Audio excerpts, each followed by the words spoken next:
1 extra large serving of the house special ramen. Oh man, the real Ichiraku Ramen. Ichiraku Ramen, one of Naruto's most famous dishes from one of the most iconic animes in the world. I'd probably say could be the best anime in the world. I'll leave that up to you guys to debate in the comment section. So in the anime, Naruto's favorite ramen is tonkotsu, Char Siu, Miso, Ichiraku Ramen. Respectfully, I don't got 12 hours to boil the bone broth, which is what makes it tonkotsu. So we're gonna take a little shortcut and use chicken broth and try to skip that 12-hour process. To really make ramen traditionally, it takes a long time. We're gonna try to do this as fast and swiftly as possible. So let's make some ramen. This is 3 pounds of pork belly. Got this for about $15 at the Asian market. Now I don't want my hands smell like pork, so we're gonna use some black gloves. So we want to remove as much fat as possible. We try to make this as healthy as possible, man. We gotta look right for the summertime. Now we're gonna roll the pork belly into a nice tight wrap with the skin still on. And to make sure that we keep the pork belly in a nice tight spiral, we're gonna use some butcher's twine. We're gonna use about 3 strings worth of butcher's twine. And make sure that we tie these knots extremely tight so they do not get loose while we're braising the pork belly.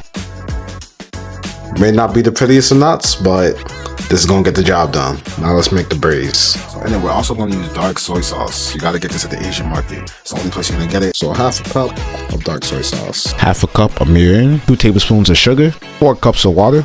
Now we're gonna use the holy trinity, they say, of Asian ingredients. Scallion, garlic, ginger. So we're gonna cut up our ingredients. You don't have to worry about precision because we're just throwing this in the marinade.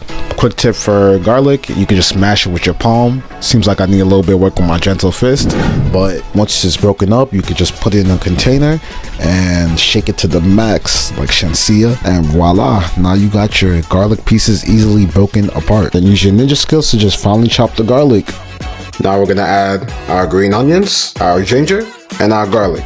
Now it's time to finally put the pork belly in the marinade, cover it up, and let it braise for 2 hours. Now we're gonna boil these eggs on a timer for 6 minutes. The 6 minutes starts when the water is boiling hot. This is important. Once the eggs are done, you want to immediately shock them in an ice bath to stop them from cooking, or you're gonna end up with overcooked hard-boiled eggs, and ain't nobody want that. Now we're gonna check on our pork belly, and we want to make sure that we occasionally turn it to make sure that we cook all the sides of it. Then you want your pork belly to look just like this, brown and beautiful like a black queen. Short disclaimer, don't be an idiot like me, and please use extra support when taking your pork belly out the pot.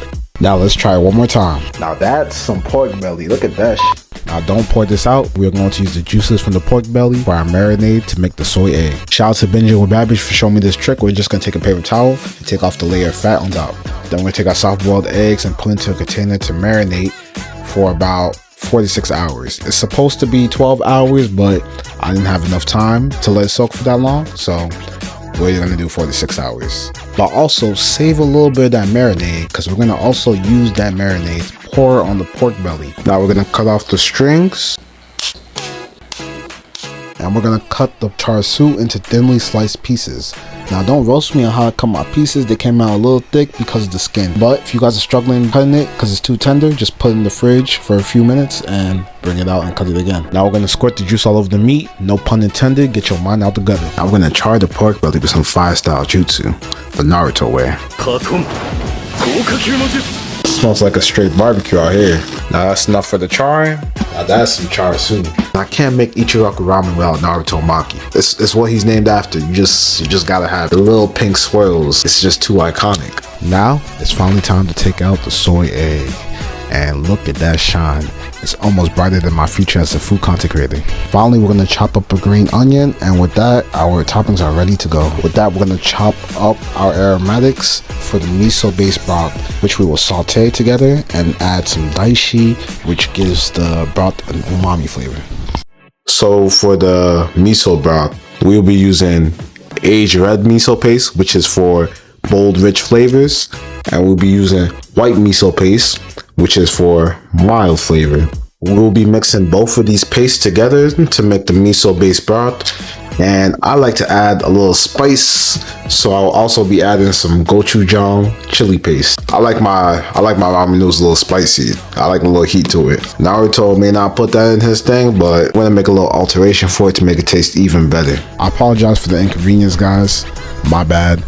I forgot to take footage of me combining the miso paste and sauteing it with the aromatics, but you could just follow the recipe in the description and it's pretty straightforward. Once you saute the miso based ingredients, it should look something like this. For the broth, we're gonna add about 3 to 4 cups worth of chicken stock. Then we're gonna add 1 tablespoon of dark soy sauce and 1 teaspoon of sugar. Then we're gonna bring the broth to a simmer, not a boil, and then we're gonna add our miso base that we previously made. Now we're gonna gently mix our base with the broth until it fully combines together. Then let it simmer for about 5 to 10 minutes and don't boil aggressively because miso base can become bitter when you boil it too aggressively. Now we're gonna use this. This is handcrafted noodles. You can still tell that's fresh, still a little flour on it and everything. If you can't find fresh ramen noodles from your local Asian market, sometimes I'll have different types like egg noodles and all that. If you have to, you can use Top Ramen. Just take the package of Top Ramen, boil it, and just use those noodles as your base for your ramen noodles. Now it's time to boil the noodles for about 5 minutes while constantly stirring it to make sure that it does not stick together. I had to use a sieve because I did not have that special like noodle cup you usually see in the anime. Now it's time to assemble the bowl. First we're gonna pour in our miso based broth that I ran through a sieve to make sure that it's smooth. Now we're gonna add in our ramen noodles, mixing it up, adding our extra char siu, green scallions, Naruto maki, soy egg, and our bean sprouts, and 2 pieces of nori. Now we got 1 order of Ichiraku Ramen with extra char siu Naruto egg. Now it's time for our taste test.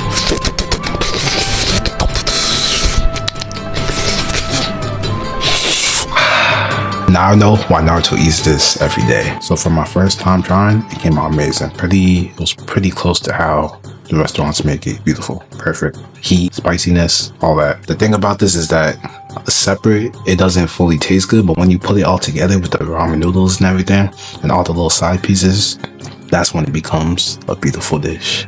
Thank you guys for watching. Like, comment, subscribe, and let me know what other TV inspired dishes you want me to make.